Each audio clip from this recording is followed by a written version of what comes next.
Hi YouTube, welcome to another video from Are We The Baddies, and today I'll be showing you how I turned this Nerf Modulus into this.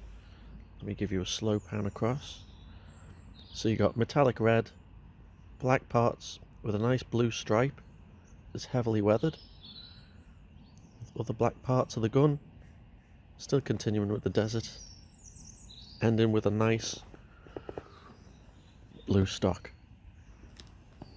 And this originally, as you know from Nerf Moduli, they're originally a nice bright white with orange accents and some really vivid green accents. They look like toy guns, but it's not much effort to turn it from that into this here.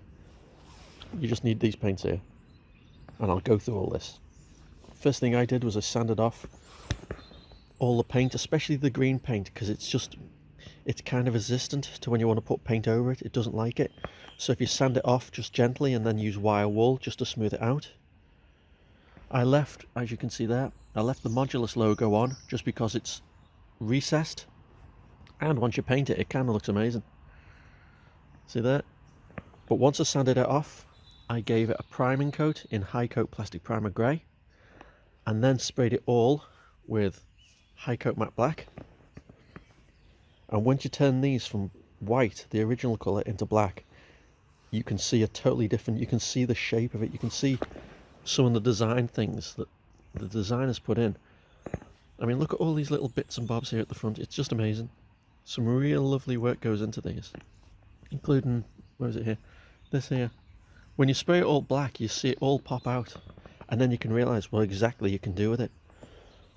And one of the good things with this is, when you take it apart for spraying, this comes off. The entire body comes off. So you can take that hatch out, you can take the barrel out for spraying, and also, and this is brilliant for these guns, the hand grip is separate to this main body. So you can take the body off and spray that, and then spray this, without having to spend hours masking it off. See those edges like that? You don't have to spend hours and hours doing that. All that body comes off as a one piece, and the barrel stays separate, which is just amazing. Admittedly, there's a fair amount of masking around here, but we'll get to that. So I masked it off, and then I had this Fosco Industrial Trop and Tarn sand from a local army surplus shop, and I wanted to make a desert coloured rifle, but not make it too realistic, hence the blue accents and the nice metallic red barrel.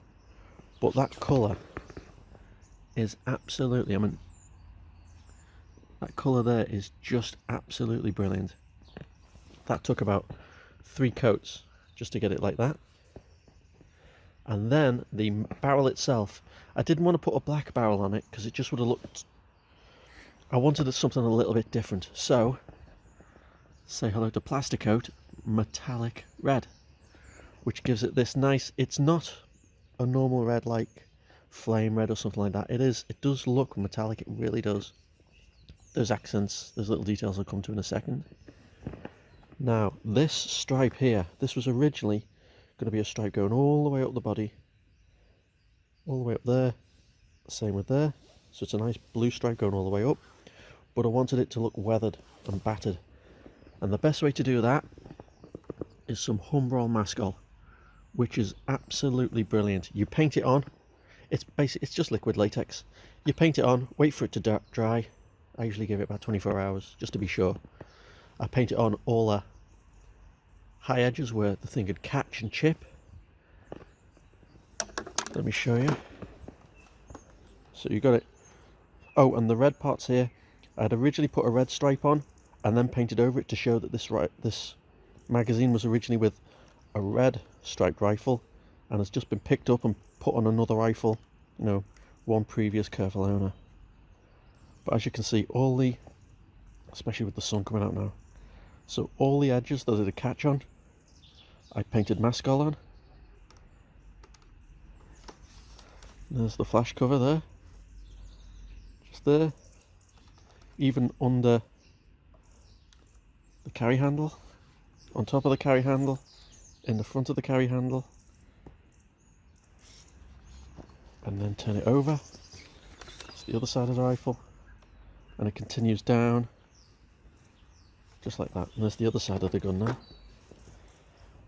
And when you paint that on, I usually take a photo of where I've painted it on so you can remember where to rub it away the next day. And all it does is you just rub it with your finger and it just comes away and lifts off the paint and leaves you that fantastic chipped look. I mean, it just looks so battered, it's brilliant.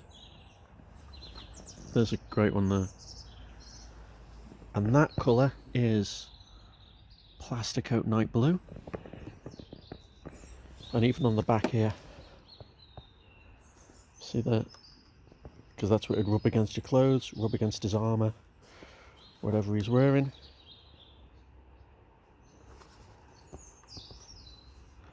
Or like that. And then, so that's the main colours done. Like I said, I didn't need to mask off this, that's all one piece. That's all one piece. That I did need to mask off, just for the little rail, just because it adds a flow of black to black to black to black to black. So you got this line of flow going through, which is quite cool. And then for the actual detailing itself, which is simply just dry brushing. If I just slowly track over, you can see all the dry brush marks.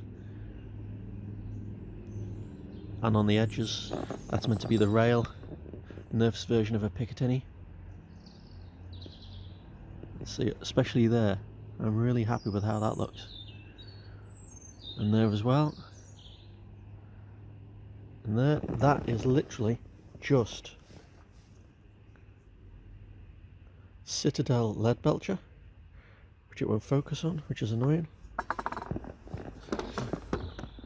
But it's just Citadel lead belcher with a brush that is just already got dried paint on it, so you won't get an even paint. And you just get as little on it as possible on the brush, and then brush it just lightly. This is about 3 or 4 coats to get this effect. You just do it the once, let it dry, then do it another way, let it dry, then do it another way, let it dry. That's literally all dry brushing is. It's when you've got so little paint on your brush, you don't think you've got any paint. But when you hit all those high parts, you get that, and you get a worn, dirty effect, which I'm very, very happy with. And then, just for some extra little accents, let me move this over, because it's on the back.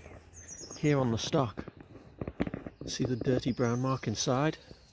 That was just me to show just dirt gathering and collecting. That is Citadel Sepia. In fact, now I've got that shot. Let me put that on. So you've got lead belcher and sepia, and that's just put in there just to show dirt gathering, just because I could.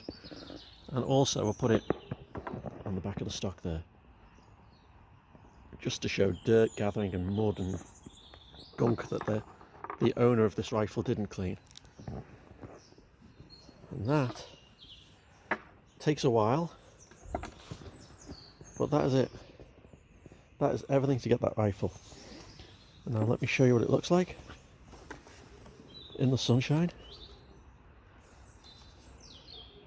I also used lead belcher on the edges of the barrel, just to give it some kind of real look, but not too real, because it's still a nice shiny red barrel.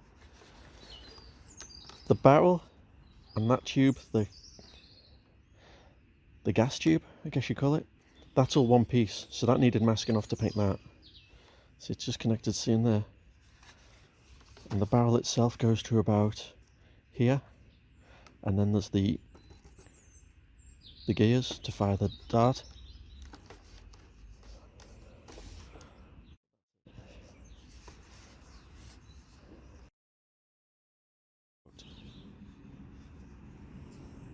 And that is that. Oh, and of course,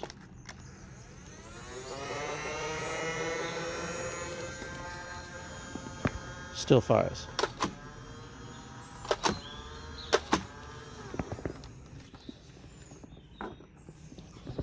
So there you go.